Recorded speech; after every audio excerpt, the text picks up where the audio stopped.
Come here, bug. Come on. Come on. I'm gonna get you. I'm gonna get you. Oh, not now, Chrome. Oh, come on. I'm playing Animal Crossing. Fine. I'll be there in a minute.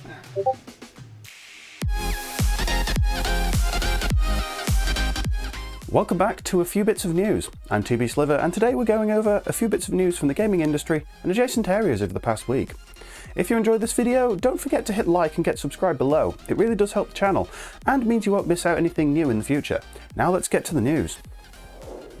Streamed live on October 16th was the 2021 Minecraft Live presentation and community pre-show, the second annual live stream hosted by Mojang Studios to deliver all of the important Minecraft news for the year.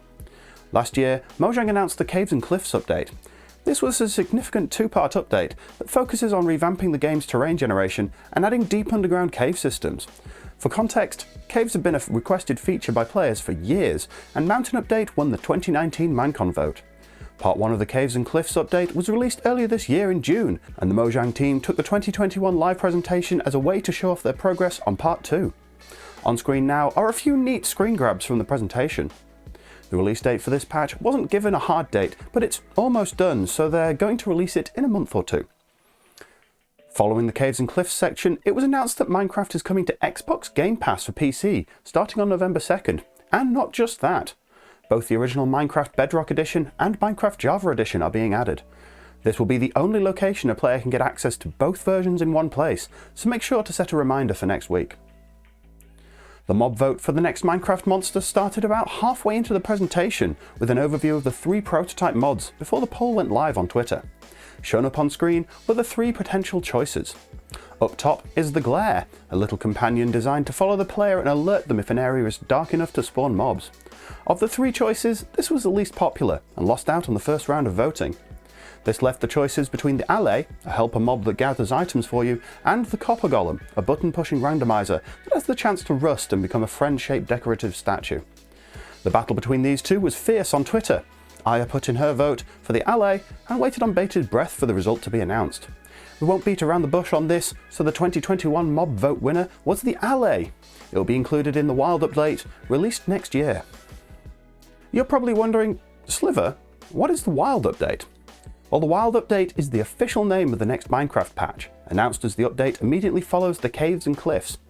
It was explained that the name has a double meaning, featuring both beautiful nature and crazy, scary elements.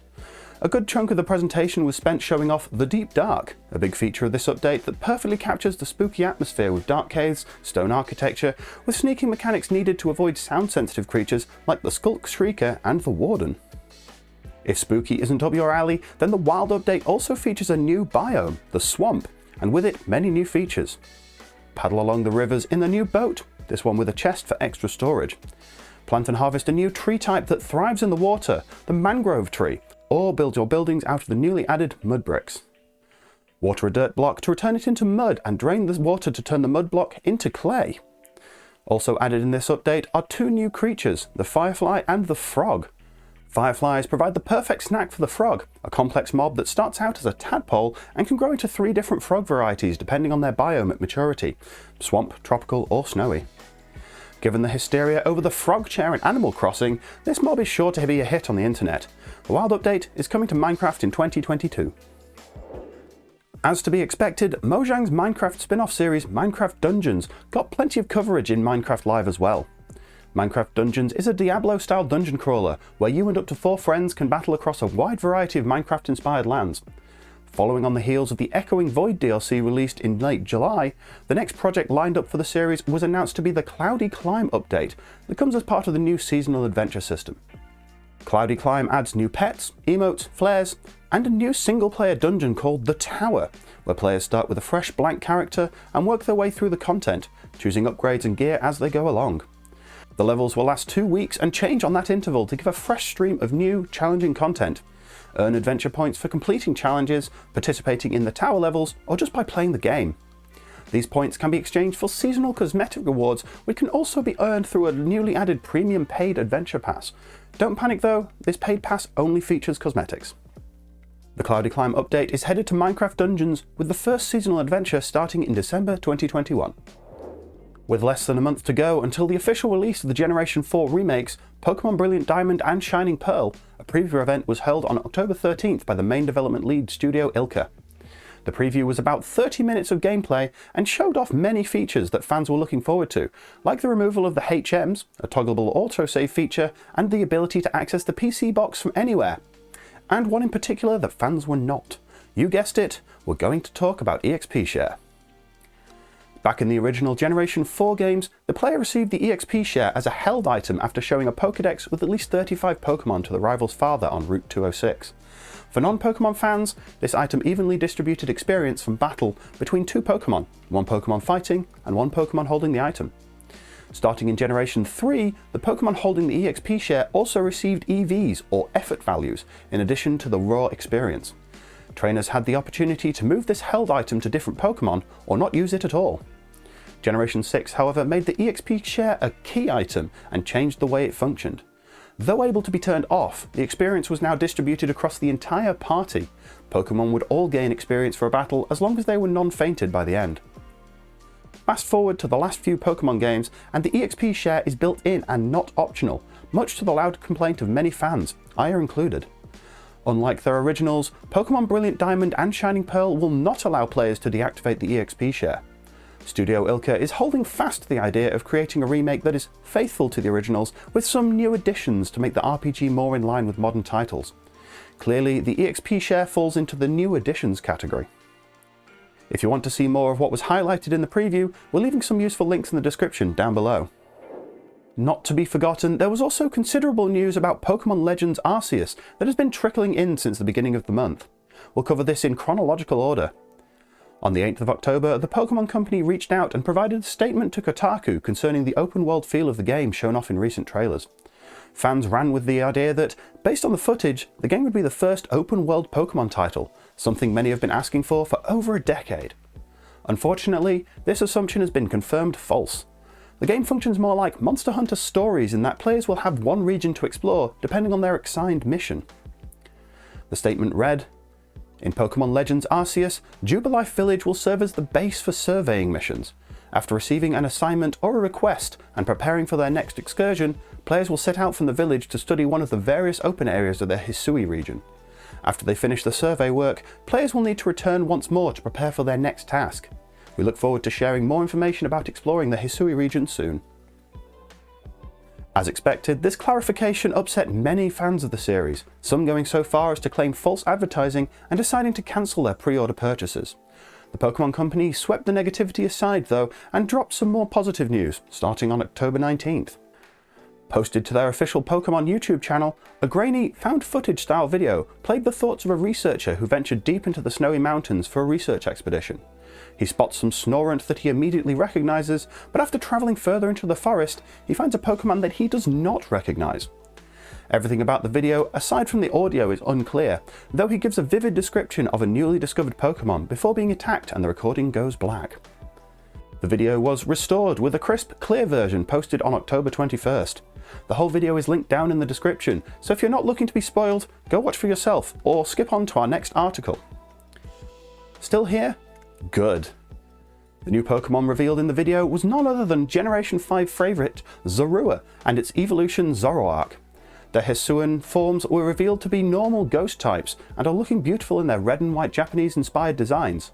This brings the Hisuian count up to 4 confirmed variants and 3 new evolutions, shown on screen, and including the recently announced Scyther evolution Cleavor. The game is set to release in January of 2022. After listening to our Pokemon news, don't forget to grab your serial code for the shiny Generation 8 legendaries and mark your calendars for the Pokemon Center birthday distribution. The shiny Zacian and shiny Zamazenta event is live worldwide, although the times and locations to obtain the codes vary depending on the country. On screen now is a list on how and where to grab your code. A word of warning, however, check your codes. Many trainers are reporting difficulty with the codes, including receiving 2 of the same legendary instead of 1 of each, in places offering both. Zacian is only available for Pokemon Shield, and Zamazenta is only available in Pokemon Sword. The codes are not interchangeable. Another giveaway to look forward to, starting on November 1st, is the special Birthday Happiny.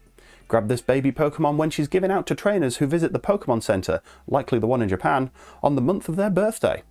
Receive the serial code and trainers will have the ability to redeem it in Sword and Shield, the Diamond Pearl remakes, or Legends Arceus until October 31st, 2022. Valve made a big move last week on banning blockchain titles on its platform. This move was explained by Age of Rust developer Space Pirate Games when detailing the platform's changes on their official Twitter account. A link to the series of tweets is in the description below. The game was due to reward NFTs, or non-fungible tokens, as an achievement reward. Valve's updated rules on what cannot be published now includes applications built on blockchain technology that issue or allow exchange of cryptocurrencies or NFTs. This includes Age of Rust. Where Valve made their stance clear, Tim Sweeney took to Twitter to represent the opposing stance for Epic, saying, "Epic Games Store will welcome games that make use of blockchain tech, provided they follow the relevant laws, disclose their terms, and are age-rated by an appropriate group. Though Epic's not using crypto in our games, we welcome innovation in the areas of technology and finance." This is interesting, as Tim took the other side's stance on NFTs last month, stating, "We aren't touching NFTs as the whole field is currently tangled up with an intractable mix of scams, interesting decentralized tech foundations, and scams." The scam side being quite true, as early this month, Evolved Apes raised $2.7 million from investors as part of an upcoming NFT-based fighting game, only for project lead Evil Ape to remove their Twitter and site from the internet completely, along with the money. Despite this, the community stubbornly attempts to continue on. Another example told by YouTuber Upper Echelon, found here and link in the description, being that of NFT site Moonboys, had their site completely cloned by a scammer, infiltrating Discord communities, namely Among Us servers. However, both are underhanded, as the latter pushes to influencers and uses fear of missing out to sell its tokens. It gets further confusing the further Upper Echelon goes on. To further add a wrinkle into the NFT situation, asymmetrical multiplayer horror game Dead by Daylight worked with another company, Boss Protocol, to adapt their in-game models of Pinhead into NFTs. The NFTs themselves have a chance to reward access to the Hellraiser DLC if owned. With players already reacting negatively towards this, as apparently this was not mentioned until its release, we wonder what Valve will do in this case, considering the NFT isn't being used by the platform, but rewards content for it. To further complicate matters, Clive Barker recently won back control of the Hellraiser franchise, as found out by the Reddit users of the game, which he's due to take control of in December. Considering what happened over the license over the Friday the 13th game, and the release of the Hellraiser DLC was early last month, is this simply a cash grab by its current owners Park Avenue Entertainment before they lose the rights? We'll keep an eye on it.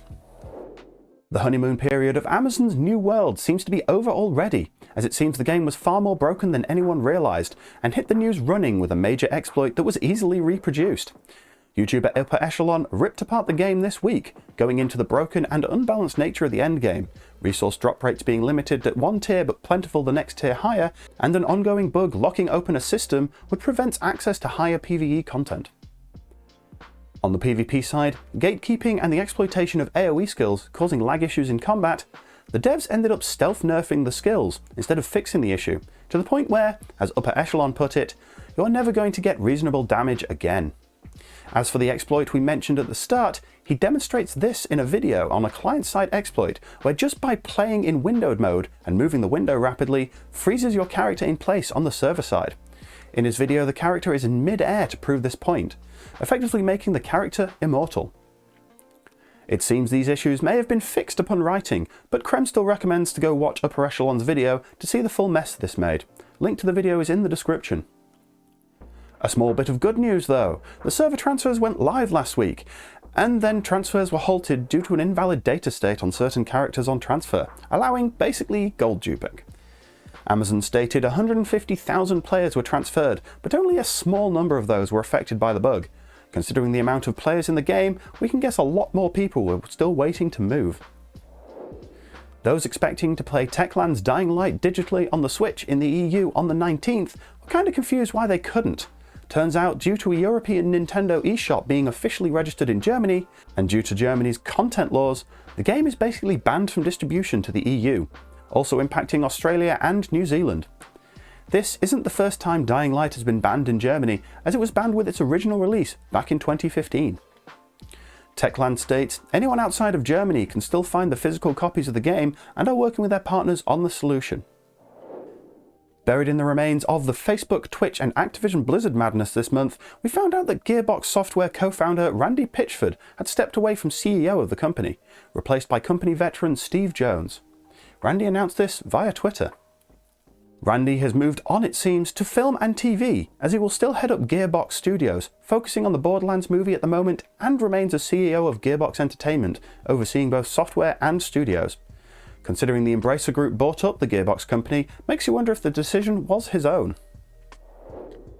At the start of the month, Ghost Recon hit its 20th, and the fans waited with bated breath to find out the next game is a Battle Royale. Well, sorta. Ghost Recon Frontline, as it's called, is a free-to-play title intending on offering multiple modes, its flagship mode, Expedition, being that of a 102-player, 3-person team mode where the team completes objectives before heading to Extract. A second mode, Control, a more traditional multiplayer 9v9 arena, was also mentioned. Well, fans weren't happy, as the reveal trailer as of writing is around 5.5k dislikes to 24k dislikes, which for those keeping score is worse than X-Defiance reveal, another Tom Clancy title we covered in the summer. It seems to have had an impact, as Ubisoft had delayed its closed beta, which it had planned to do on the 14th, citing the development team is dedicated to creating the best experience possible, giving no new dates but would share details as soon as we can. Considering the reception this and X-Defiant got, and The Division Heartland, another planned free-to-play Tom Clancy title, which has also disappeared since its announcement, it seems Ubisoft are going back to the drawing board yet again. And finally, creators of The Flame in the Flood and Drake Hollow, the Molasses Flood, has joined CD Projekt as one of its official studios.